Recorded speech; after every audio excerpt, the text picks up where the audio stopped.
Eu trouxe uma palavra que não é minha. Vou começar dizendo isso para você. Essa palavra não é minha, essa palavra é da parte de Deus para mim e para você. Eu entendo que muitas vezes as pessoas, nos nossos dias hoje, elas estão tão carregadas, tão preparadas, tão fechadas entre si, que até mesmo para ouvir e receber uma palavra de Deus, existe uma certa resistência por parte de algumas pessoas, por parte de também alguns espíritos que tentam trabalhar na mente das pessoas, porque o diabo ele vai tentar trabalhar na sua mente. Se ele conseguir dominar a sua mente, ele domina toda a sua vida. E nós entramos nesse ano de 2026 com um propósito diante do Senhor. Aliás, esse propósito não é nosso, esse propósito foi dado da parte de Deus. Primeiro nós fizemos aquela convocação, falamos da visão, da mensagem que Deus nos deu. O Jorge vai colocar na tela, que é levanta guerreiro. E depois Deus foi falando conosco consecutivamente que 2026 não será, mas já está sendo um ano do alinhamento. Isso aí que você está vendo na tela. Primeiro você recebe a ordem, depois a promessa e depois você está alinhado com o céu. São 3 requisitos, são 3 pilares importantes. E é com base nisso que eu quero ministrar essa palavra para a sua vida nessa noite, para desmontar todo argumento equivocado, toda ordem que não procede da parte de Deus, tudo aquilo seja má influência que você de uma forma ou de outra recebeu e hoje você está colhendo frutos de algo que você às vezes nem plantou. Então eu quero que você entenda muito bem a mensagem de hoje, a palavra que Deus tem para nós nessa noite. Eu quero convidar você a ficar de pé, porque nós vamos ler 3 textos da palavra de Deus. O primeiro está no livro de 1 Crônicas, capítulo 12, verso 32. Eu louvo a Deus porque a igreja está cheia, os irmãos estão presentes. E hoje eu quero pregar, na mesma mensagem eu quero pregar sobre 3 coisas. Primeiro, o poder de discernir. Segundo, discernindo os tempos. E terceiro, como viver com sabedoria espiritual. Isso mesmo, 3 mensagens em uma só. E eu quero usar 3 textos bíblicos. O primeiro é o de 1 Crônicas, capítulo 12, verso 32, que diz assim: E dos filhos de Issacar, entendidos nos tempos, para saberem o que Israel devia fazer, 200 eram os seus chefes. E todos os seus irmãos estavam sob debaixo, as suas ordens. Esse é o primeiro texto. O segundo texto é o texto de Esdras. Corra agora, ainda no Antigo Testamento, que diz assim: Porque Esdras tinha preparado o seu coração para ir, para buscar a lei do Senhor e para a cumprir, e para ensinar em Israel os seus estatutos e os seus juízos. Amém? Agora o último texto, Deuteronômio, capítulo de número 6, verso de número 7. E as ensinarás a teus filhos, e delas falarás assentado em tua casa, e andando pelo caminho, e deitando-te e levantando-te. Amém? Quantos entenderam essa palavra, diga glória a Deus. Eu quero fazer uma oração com você, e a minha oração nesta noite é: Deus, que os teus filhos ouçam nesta hora a tua palavra, que vai sair do som da minha voz, e à medida que eu for falando a tua palavra, eles não vão apenas ouvindo com os ouvidos físicos, mas eles ouvirão com os ouvidos espirituais. Deus, nesta noite eu lhe peço que pelo poder da tua palavra, haja transformação, haja mudança e haja renovação na vida de cada um dos teus filhos. Eu libero a tua palavra sobre a vida deles, sobre a mente deles e sobre o coração deles nessa noite, em nome de Jesus. E quantos dizem amém? Tome seu assento. Eu encontrei 3 pilares fundamentais para a nossa vida. O primeiro pilar é o pilar onde nós encontramos uma busca diária com Deus. O segundo pilar é uma vida com Deus, viver com Deus. E o terceiro pilar é o ensinamento da palavra de Deus. Por quê? Ou seja, primeiro, você busca. Segundo, você pratica ou põe em prática. E terceiro, então, você tem a capacidade de ensinar aquilo que você aprendeu e aquilo que você está vivendo. Porque Jesus disse que aqueles que ouvem as minhas palavras e as praticam, ou seja, as põem em prática, assemelhá-lo-ei ao homem prudente que edificou a sua casa sobre a rocha. Observe aqui, meus amados, algo muito importante nesse texto que eu acabei de citar. O texto diz que aquele que ouve e põe em prática, ele é semelhante àquele que edificou a sua casa. Ou seja, quando eu ouço a palavra de Deus e quando eu a ponho em prática, eu estou edificando a minha casa. Então não adianta apenas eu ouvir, eu tenho que ouvir e viver, colocar em prática daquilo que eu ouvi, daquilo que eu aprendi. E o detalhe é que todos nós, sem skills para ninguém, todos nós fomos chamados para edificar a nossa casa. Cada pessoa deve se posicionar, cada família deve se posicionar. Se o seu marido não se posiciona, posicione-se você. Se a sua esposa não se posiciona, posicione-se você. Mas alguém deve tomar postura dentro da sua casa e se posicionar, porque esse ano é o ano do alinhamento e do posicionamento diante de Deus. Quantos podem dizer aleluia? E o que significa, pastor, entender os tempos? Entender os tempos não é, preste atenção, adivinhar o futuro. Você não é um adivinha, mas entender os tempos é interpretar o presente momento que você está vivendo. Por isso esta palavra é para o início desse ano, conforme aquilo que Deus já vem nos orientando, para que possamos viver desta palavra até o final desse ano, ou até Deus nos redirecionar a uma outra postura. Mas entender os tempos não é adivinhar o futuro, mas é interpretar o presente que estamos vivendo à luz da palavra de Deus. Interessante que Jesus, ele repreendeu os fariseus, olha para mim, dobre a sua atenção, por saberem ler o céu, olhavam para o céu, entendiam, conheciam o céu, mas não conheciam os sinais espirituais. Mateus capítulo 16, e o texto diz assim: e pela manhã hoje haverá tempestade. Eram os fariseus interpretando o tempo, interpretando as estações. Diziam: e pela manhã hoje haverá tempestade, porque o céu está de um vermelho sombrio. Olha só. E aí Jesus disse para eles, olha o que Jesus disse: hipócritas, sabeis na verdade discernir a face do céu, e não podeis discernir os sinais dos tempos.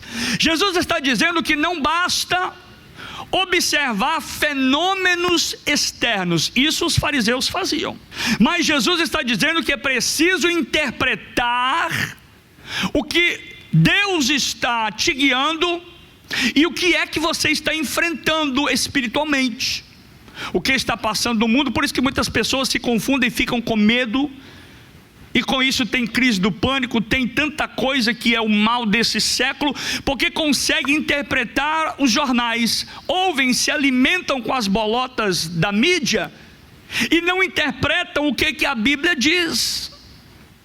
Se nós aprendemos a interpretar o que a palavra de Deus diz, a Bíblia diz que vai passar o céu e a terra, mas essa palavra não vai passar, porque essa palavra vai te guiar, essa palavra vai te conduzir.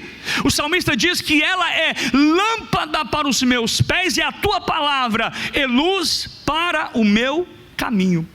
Cada estação espiritual da nossa vida exige uma resposta de nós. Vou repetir: cada estação espiritual da nossa vida exige uma resposta de nós. Não dá para ver Deus agindo e continuar de braços cruzados, parados. Não dá para enfrentar batalha alguma querendo ficar em cima do muro. Não dá para colher se você nunca plantou. São princípios básicos que a Bíblia nos orienta. Porque discernir também sem se posicionar é hipocrisia espiritual. Cada estação espiritual exige de nós outros, de mim, exige de você uma resposta diferente. Nós enfrentamos momentos diferentes na nossa vida. Nós enfrentamos batalhas únicas que são só nossas, mas em momentos específicos que também só acontecem na nossa vida. Exemplo: nem todas as pessoas aqui nesta sala, aqui nessa igreja, estão passando pelos mesmos problemas. Talvez alguns estejam enfrentando problemas semelhantes, mas o problema que está batendo na minha porta talvez não seja o problema que está batendo na porta do irmão. Por isso nós precisamos entender e ter o discernimento espiritual, e esse discernimento desse tempo, desse momento, dessa estação, exige uma resposta diferente. Exemplo: em tempo de guerra, exige-se coragem. Em tempo de colheita, exige fidelidade, porque quem não é fiel na hora de plantar, como é que vai poder colher? Em tempo de crise, exige-se fé. Em tempo de engano, e é o que estamos vivendo hoje, gente, exige-se de nós discernimento. Por que então necessitamos ter o verdadeiro discernimento que vem da parte de Deus? Por quê? Porque o verdadeiro discernimento, ele vem de intimidade com Deus. E aqui eu quero que você repita para você guardar isso. Diga comigo: o verdadeiro discernimento vem de intimidade com Deus. Porque você só vai alcançar o verdadeiro discernimento se você estiver próximo de Deus. Intimidade fala de proximidade. Se você for íntimo de Deus, se você for chegado a Deus. Lembre-se, a lei de Newton diz que contra uma ação há uma reação. Parece até bíblico isso, parece que Newton lê a Bíblia. Porque a Bíblia diz que achegai-vos a Deus e Ele chegará a vós. Para cada ação minha, haverá uma reação da parte de Deus. Então, para discernirmos o que está nos sondando, lembre-se, estou te lembrando a Bíblia, hein? A Bíblia diz que o nosso inimigo, ele está ao nosso derredor, bramindo como leão, rugindo e buscando a quem possa tragar. Então eu e você precisamos estar perto, próximos a Deus, para sermos protegidos por Deus primeiro, e segundo, para termos discernimento, porque quando virmos o rugido desse leão que está ao nosso derredor, entenderemos e saberemos qual armas utilizar para vencê-lo. Quantos estão entendendo? Diga amém. Porque a Bíblia diz também que as armas da nossa milícia, elas o que elas são? Elas não são carnais, mas são poderosas em Deus para destruição de fortalezas. A intimidade com Deus, meus amados, ela afina a nossa visão espiritual. E isso traz automaticamente para mim, trará automaticamente para você discernimento. Quando alguém anda perto de Deus, Essa pessoa vai passar a perceber coisas que outras pessoas não percebem. É o Espírito de Deus falando ao seu coração para orar antes de sair, para orar pelo seu filho, para orar pelo seu marido, para estar aquele dia em consagração. Isso é discernimento, e discernimento só se consegue com intimidade com Deus. Eu concluo essa parte dizendo que quem tem intimidade com Deus vive por direção de Deus, vive por direção da palavra de Deus. E um detalhe muito importante que eu quero acrescentar aqui é a intimidade. Preste atenção nisso. A intimidade, ela não tira as lutas. A intimidade de Deus não nos tira as lutas, mas nos ensina a lidar com elas.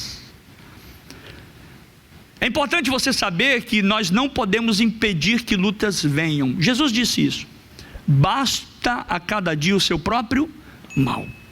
Nós não podemos impedir que as lutas venham. Alguém aqui tem o poder de fazer isso? Eu não quero que aquele problema venha sobre mim, então eu fico aqui, eu dou mal. Não. Nós não podemos impedir que as lutas venham, mas temos o poder de saber lidar, de reagir quando elas vierem. Isso você tem esse poder. Isso Deus te deu essa autoridade. E aí use a autoridade da palavra, use a autoridade do nome do Senhor, use a vigilância, use a capacidade que Deus te deu. Sabe por que é que Daniel entendia ler os tempos e as estações e sabia discernir as visões que ele tinha e que os outros também tinham? Porque ele buscava a Deus em oração e na palavra.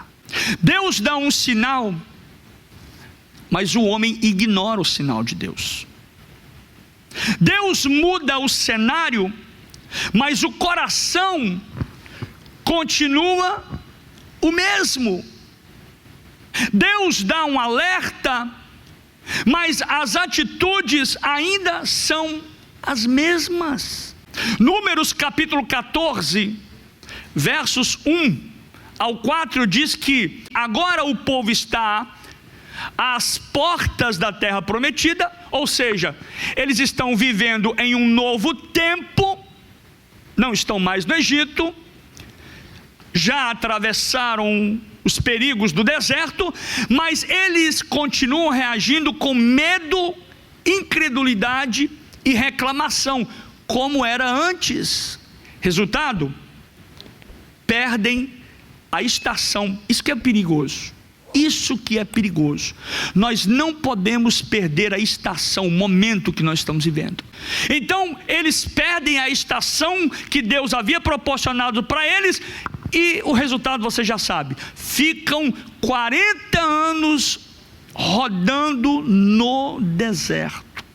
Juízes capítulo de número 2, verso 10 em diante diz que uma nova geração nasceu uma nova geração no deserto. Um novo tempo começa ali no deserto, mas o povo, gente, olha o que Paulo diz em Romanos capítulo 12: não vos conformeis com este século, mas o que? Transformai-vos pelo que? Pela renovação do que? Do vosso entendimento. Para o que? Para que experimenteis qual seja boa, perfeita e agradável. O povo repete os mesmos erros, as mesmas atitudes de seus antepassados. Olha para mim aqui agora. O que Deus está falando conosco? Precisamos mudar a nossa mente. Precisamos tomar uma atitude. Precisamos correr dos erros, das atitudes dos nossos antepassados. O povo que estava ali no deserto se esquecem do Senhor e agora seguem a outros deuses. Olha, parece que nem foi Deus que havia os livrado. Deus os livrou e agora eles começam a adorar outros deuses. Que ingratidão desse povo.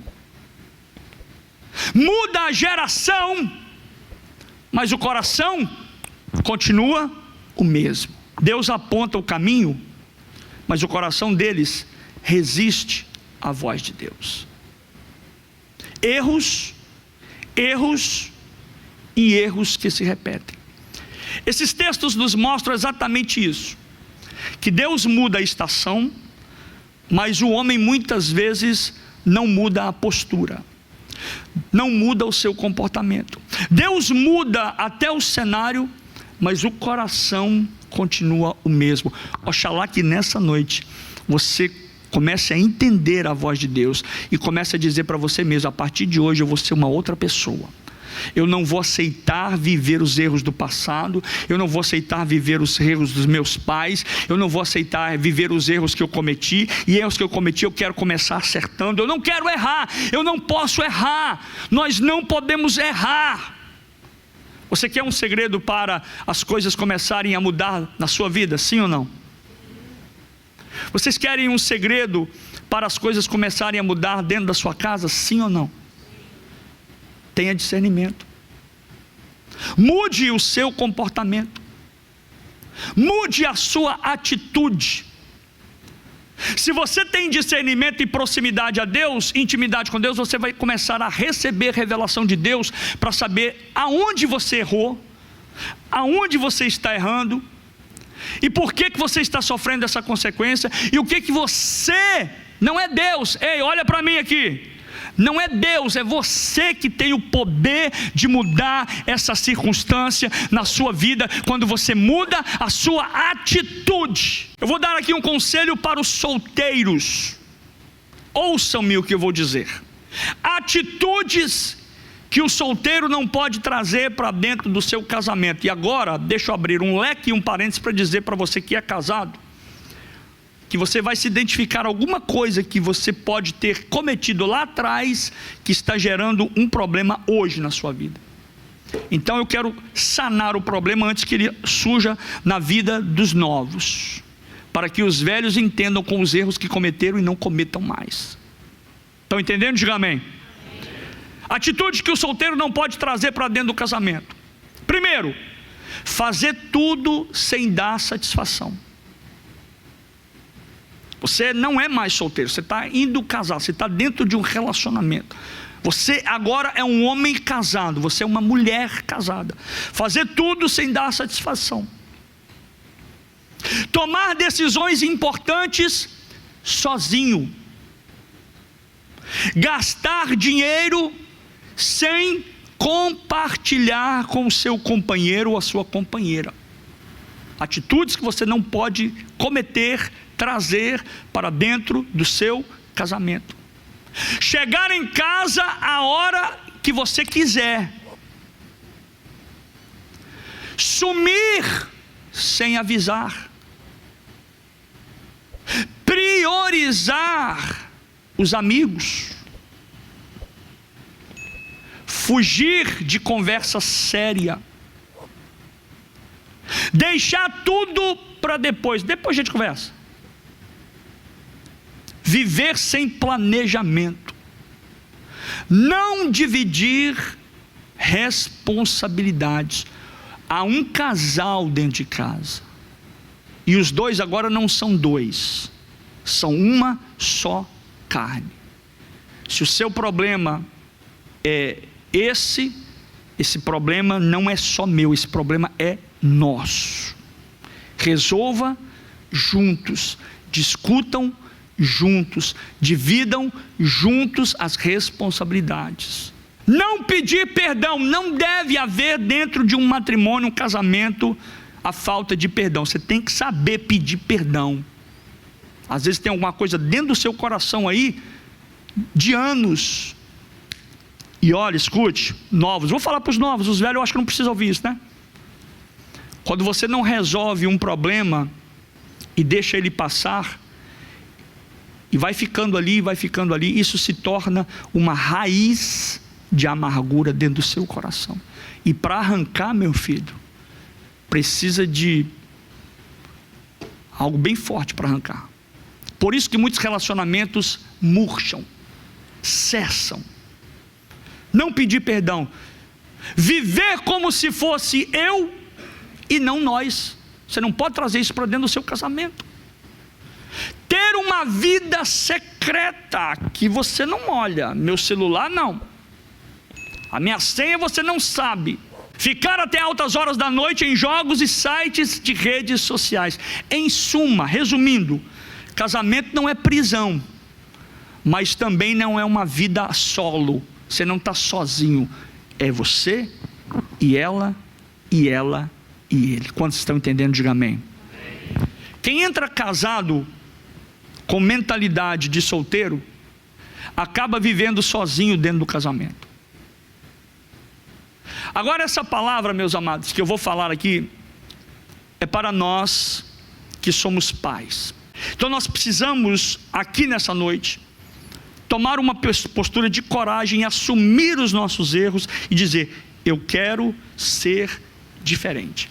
Eu carrego uma frase comigo e eu falo aqui nessa igreja há muitos anos: todo mal que sobreveio até a minha vida, por consequência de erros, de falhas, de ignorâncias, de falta de conhecimento dos meus pais, das mazelas do problema do mundo, dos problemas diários, das dificuldades que eu enfrentei, mas todo mal mesmo, bullying, perseguição, luta, tudo que veio até a mim, parou em mim. A partir de mim, da minha vida, eu só vou liberar o que é bom para o meu filho. Meu filho não vai me ver, nunca me viu reclamando, nunca me viu questionando, nunca me viu falando mal de ninguém. Essa semana nós estávamos falando, eu e minha esposa no carro, sobre uma situação, e a gente comentou um certo assunto, de uma situação, e a minha esposa comentou assim: nesses 30 anos e 1 ano que estamos casados, eu nunca vi sair um palavrão da sua boca. E isso é no mínimo uma postura exigida de um cristão, de um crente. Mas infelizmente tem crente que a boca dele é suja. Tem muita coisa da nossa vida, meus amados, que precisa converter. Muita área na nossa vida que precisa converter. E aí é onde mora os problemas que nós acarretamos sobre nós e sobre os nossos filhos, por falta de conhecimento, por falta de erros de prática nossa, minha postura, minha atitude, o meu comportamento. E aqui agora vai apertar um pouquinho para nós pais, preste atenção, essa palavra agora é para nós. Atitudes nossas erradas, que os nossos filhos podem herdar, se não mudarmos de comportamento urgente, porque ainda há esperança. Enquanto há vida, há esperança. Enquanto você está ouvindo essa palavra, por mais que seja difícil o problema que você está vivendo, eu creio num Deus que é poderoso para mudar a sua história hoje, poderoso para mudar a sua vida hoje, porque eu declaro o Salmo 91 na sua casa, que nenhum mal te sucederá, e nem praga alguma vai chegar à tua tenda, porque quando chegar e vier e se aproximar, você vai receber o discernimento de Deus, e vai repreender, e vai botar para correr, no nome do Senhor Deus. Mas nós precisamos saber de atitudes erradas, que os nossos filhos podem herdar ou ter herdado de nós, por uma coisa que nós fizemos lá atrás, que a gente carrega conosco. Por isso Deus está nos chamando em 2026 para o alinhamento. Guarde isso, pai, guarde isso, mãe.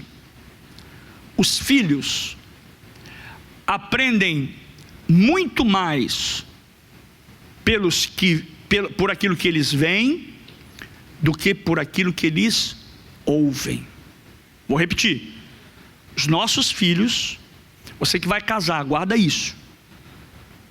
Os nossos filhos, eles aprendem muito mais pelo que eles veem do que pelo que eles ouvem. Tem como colocar, Jorge? Põe e deixa na tela aí. Muitas atitudes que os nossos filhos cometem hoje, eles não copiam de nós, eles absorvem de nós.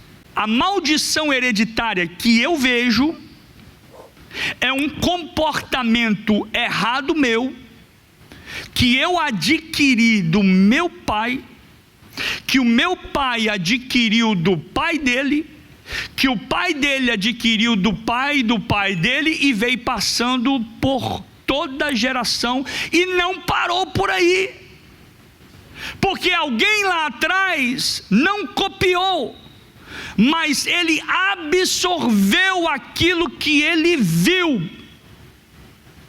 E aqui vão várias atitudes erradas que, se estiverem em nós e se permanecerem em nós, tem uma tendência a aparecer, repito, tem uma tendência a aflorar, a vir à tona nos nossos filhos. Hoje não é mais do que uma pregação, é um ensinamento para você aqui. Tanto para os pais mais velhos, como para os pais mais novos, como para aqueles que vão ser pais ainda. E aqui vai várias atitudes erradas que, se nós permanecermos fazendo essas atitudes, essas coisas, essas heranças invisíveis, você vai deixar para o seu filho. E aí eu pergunto, o que você quer deixar para o seu filho? Qual é o plano de futuro seu para a sua descendência? É a sua descendência. Primeira coisa, gritar para resolver problemas. Meu pai disse certa vez, eu nunca me esqueci: toda vez que você gritar com alguém que grita com você, você já perdeu a causa. Outra coisa, mentir o tempo todo, dar desculpa para não cumprir a palavra, falar mal dos outros dentro de casa. Sabe por que tem muito filho, escuta isso, que não está na igreja hoje? Não é culpa da igreja não é culpa do pastor não, é culpa do pai, que fala mal da igreja. E se o pai fala mal da igreja dentro de casa, o filho vai passar assim: para que eu vou lá naquela igreja? Eu volto a repetir, e eu quero que Deus abra o seu entendimento, não só o seu coração para receber, mas o seu entendimento. Tem muitos filhos que são agressivos hoje, porque os pais, não é só o pai e a mãe, foram agressivos nas palavras dele. E às vezes é algo que você herda do seu pai. Pastor, eu não tenho culpa. Eu não tenho culpa nisso, porque meu filho e minha filha, por que está acontecendo isso? E eu resumo: se eu vivo assim, meus filhos não vão aprender diferente. Eles vão aprender exatamente isso. Mesmo que eu ensine o contrário com palavras. Olha, gente, guarde isso, porque tem muita gente que só fala, mas não faz nada daquilo que fala. Sabe o que são as palavras?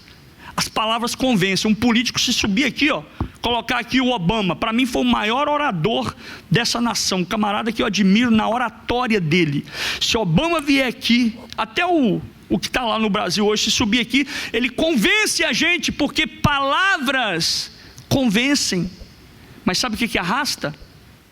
Sabe o que arrasta as pessoas? A atitude. Por isso que Paulo diz: não se conformeis com esse sistema.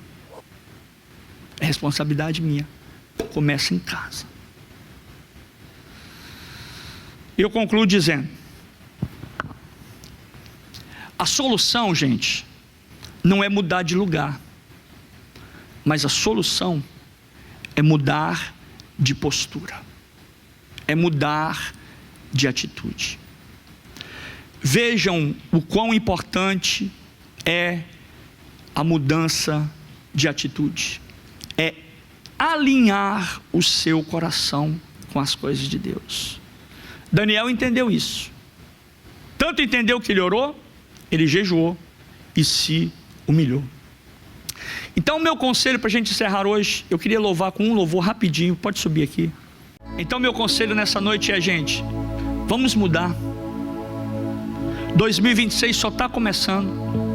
As lutas só começaram. Põe na tela, Jorge. Levanta, guerreiro. Essa é a palavra de Deus para nós. Porque quem muda por dentro vai acompanhar e vai ver o que Deus vai fazer por lá de fora. Quem discerne anda para frente. A minha oração hoje é que você consiga assimilar um pouco da mensagem de Deus hoje, e você leve para a sua vida, e seja mais crente, seja mais servo, seja mais humilde. Alguém pisou no seu calo? Dá glória a Deus, vira a face, vira o rosto, não abandona não, não para de fazer o que você está fazendo não deixa de ser servo. Quem discerne anda mais, quem não discerne anda em círculos. Eu quero orar, eu quero que você fique de pé, e eu peço a Deus que encontre em nós, encontre em mim e você, pessoas fora do tempo, mas filhos alinhados com Deus. Pai, nessa noite nós ouvimos a Tua palavra e colocamos no nosso coração. E digo uma coisa, Deus, ela não vai ficar apenas nesse ambiente, nesse lugar, nesse culto, mas nós vamos levar conosco para toda a vida, porque eu quero viver uma nova história, eu quero viver algo novo, a minha vida vai viver algo novo. Tudo de mal que fizeram contra mim, tudo de mal que o meu filho recebeu, não vai receber mais, porque nós como pais temos o poder de bloquear toda a erva daninha, de matar toda a erva daninha, de cortar na raiz todo o mal que foi acarretado na vida do meu filho, da minha filha, na minha descendência. Eu vou dizer igual Josué no capítulo 24:15: eu e a minha casa serviremos ao Senhor, eu e a minha casa